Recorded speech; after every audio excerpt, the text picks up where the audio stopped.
Hello, I'm Shannon Bay. I'm the Program Manager of Adult and Community Engagement at the Georgia O'Keeffe Museum. Hi, I'm Grace Mayer. I'm the NEA Santa Fe President, and I'm also an art teacher at Milagro Middle School. Hi, I'm Joanne Lefrak. I'm Site Santa Fe's Director of Education and Curator of Public Practice. And I'm Mollie Parsons. I am the lead educator at Cerise Consulting, a small consulting firm in Santa Fe that does educational work. And we're really excited to have you all here today. We're going to tell you a little bit about our organization, the Santa Fe Community Educators Network, and the partnerships that we have with the public schools and with other organizations across our region. So we got started in 2013, and many of us work at organizations where we are one of just one or two educators at our organization. And we realized we really needed more support. We wanted to be able to work with others. We wanted to be able to have more professional development. We wanted to be able to do problem solving together. And so in 2013, education directors from across Santa Fe started meeting together for lunches. And we figured, you know, everybody can make time for lunch at least once a month. And so that's how we started.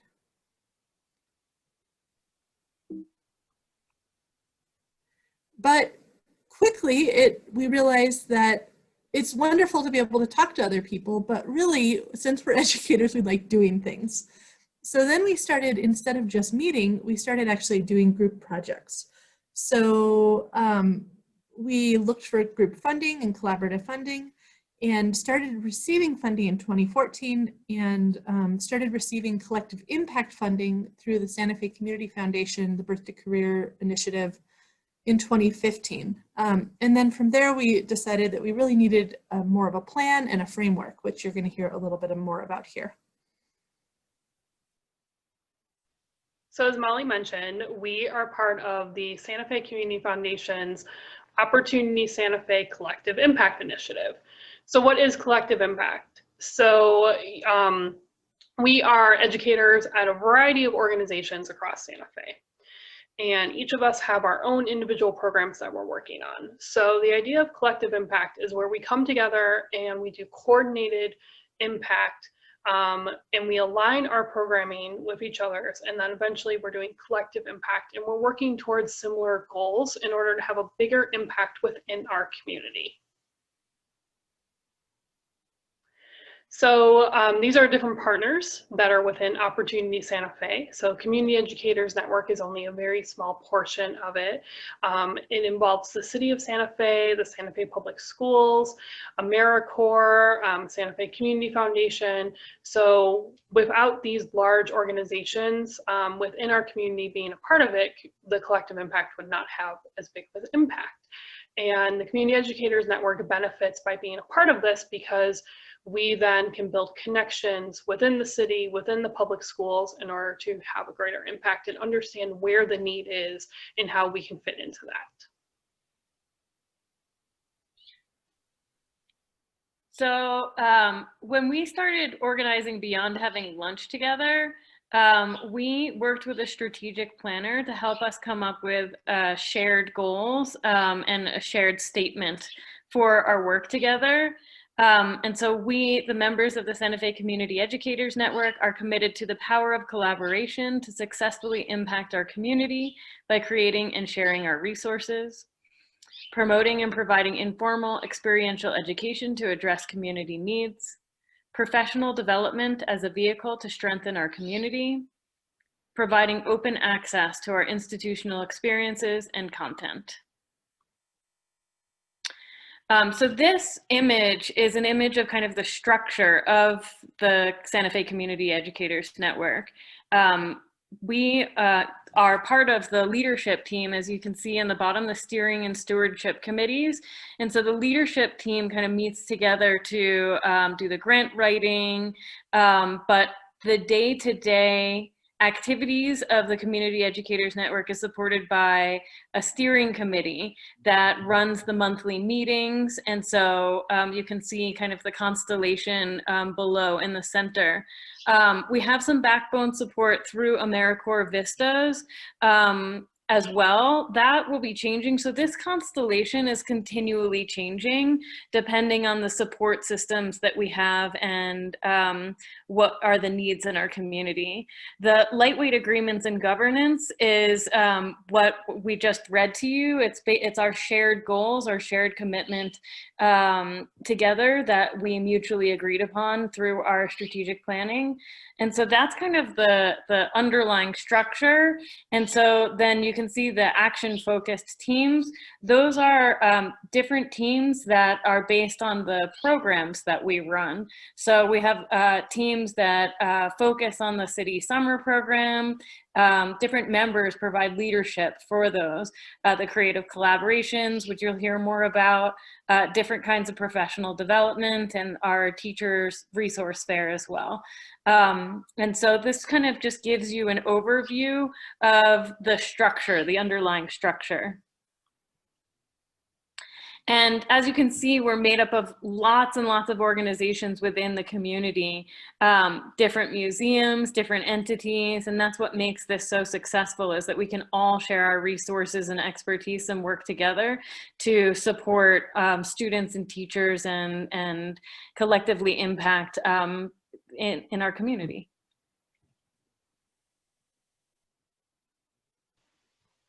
So we are constantly listening to our community and what our community needs.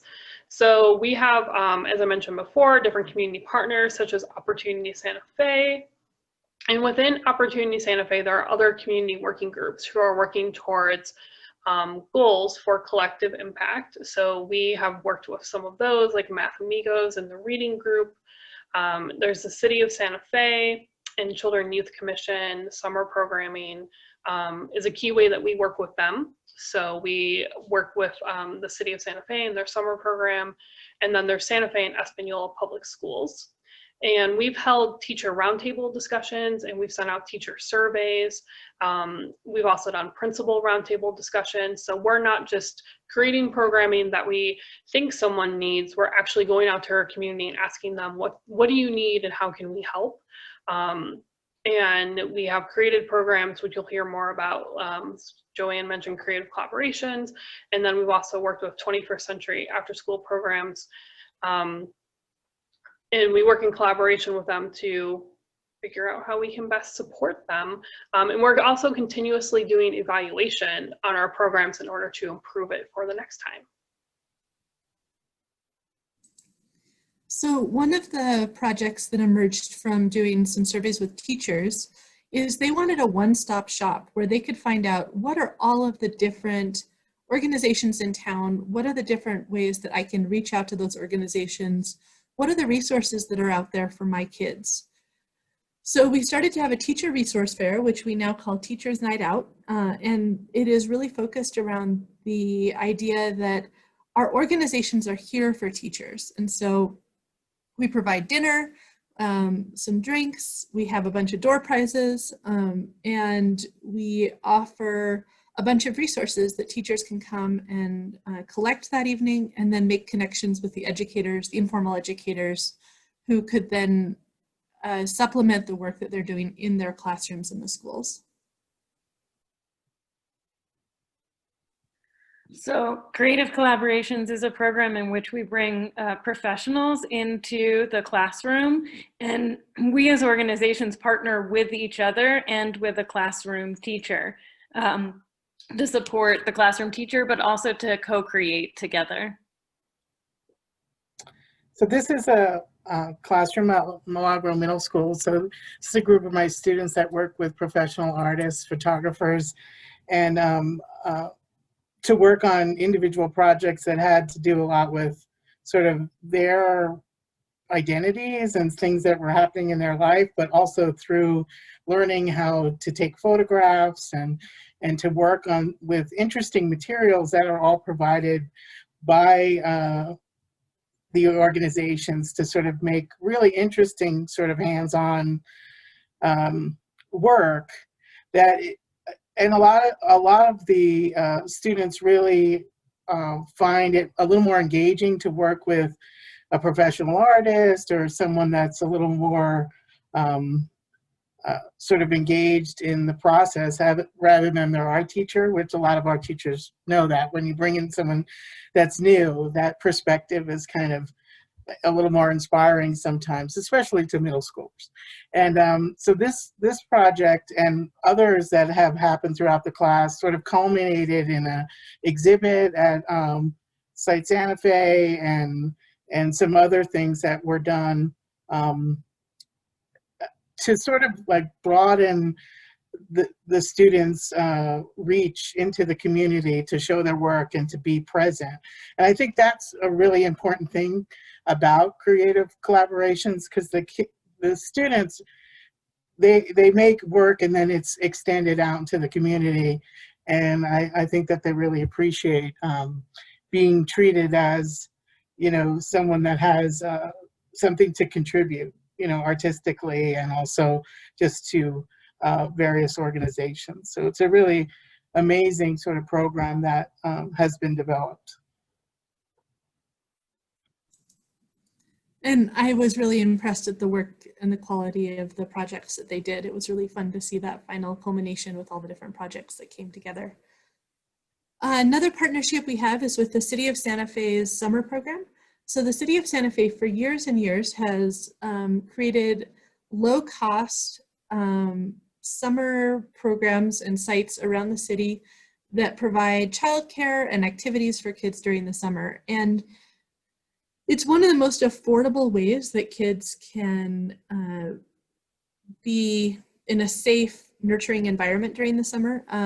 But there were some gaps in the potential for academic achievement and not losing as much academic knowledge during the summer. So we partnered with the city at a site, Sweeney Elementary, and these are pictures from some of the different projects that we did with the kids.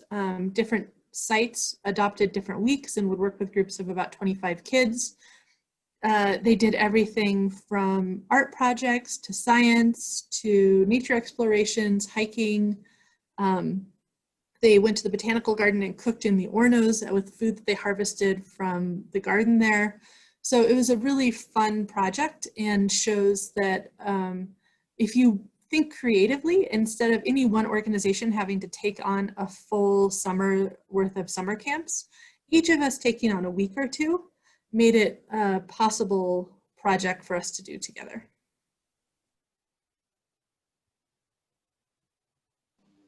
So now moving into a more recent initiative. So in March, when Santa Fe Public Schools closed due to COVID, Grace called each of us and asked how could we help. We knew that there were families who maybe didn't have the resources at home in order to continue schooling, and many of our organizations had those resources. I mean, we were prepped and ready for school visits to happen at our respective organizations, and now that wasn't going to happen. Our organizations were closed as well. So what could we do? So we started putting together packets and working together to do a coordinated effort in distribution, rather than each of our organizations working with maybe one site or one classroom. We were able to reach a lot more kids by doing a coordinated effort where we would meet together on a certain morning, and everyone would have their packets put together in a certain number for each of the Santa Fe Public School food distribution sites. And we would hand those off to each other. So everyone had packets from a variety of organizations, and then we would go to those food sites and pass out the packets. We also did a teacher survey to ask them, because of course they know their students best. What do your kids need? How can we help them? What can we get to them? And we were told that they needed hands-on activities. So our organizations worked, again, to develop these packets with these hands-on activities that didn't involve them being in front of a screen, that they could do on their own. Yeah, so when we needed to shut down, it was very rushed. So our students really didn't receive a lot of materials or supplies to take with them. And we know that we have students that can't afford, you know, to buy watercolor sets or a pair of scissors or something.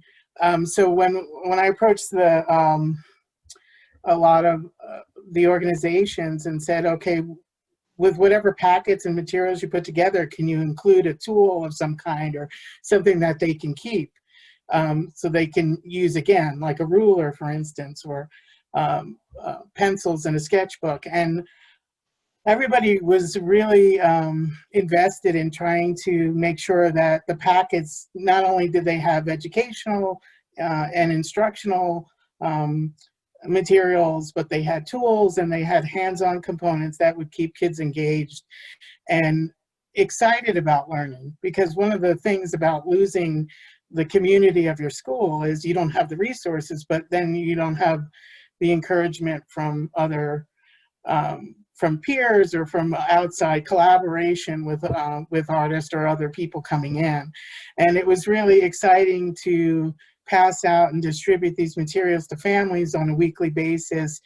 They would get really excited. Some kids would hold up their packets and say, oh my God, Georgia O'Keeffe Museum, or I went there, or, you know, wow, I'm so excited, you know.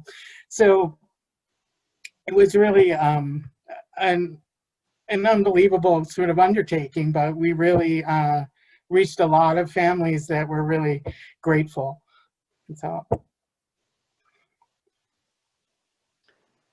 So over the course of that time, between March and May, between 2 months, CEN distributed 20,000 sets of materials to Santa Fe Public School students. And then we had already agreed, you know, we'd been working with the city since the fall, since October or so, planning the city summer program. And they pivoted and we worked with them to create activities that were distributed during the summer. So that effort continued with the city purchasing the supplies, and different CEN partners worked to develop activities that then were distributed at different sites throughout the city of Santa Fe for 7 weeks. And those were distributed to 500 to 800 children per week.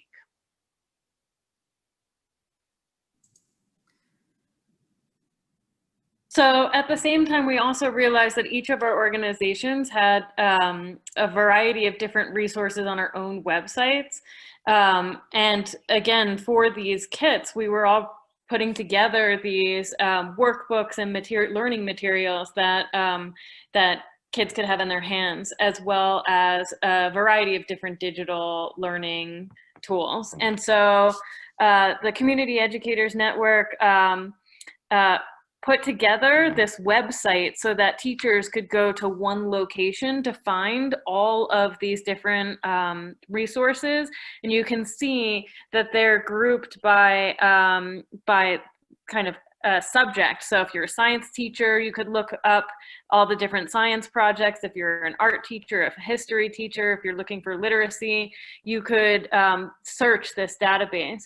Also, the Community Educators Network paid for videos to be made so that teachers could have those professionals that were previously coming into the classroom. Instead, they can have those video resources that were compiled in this website as well.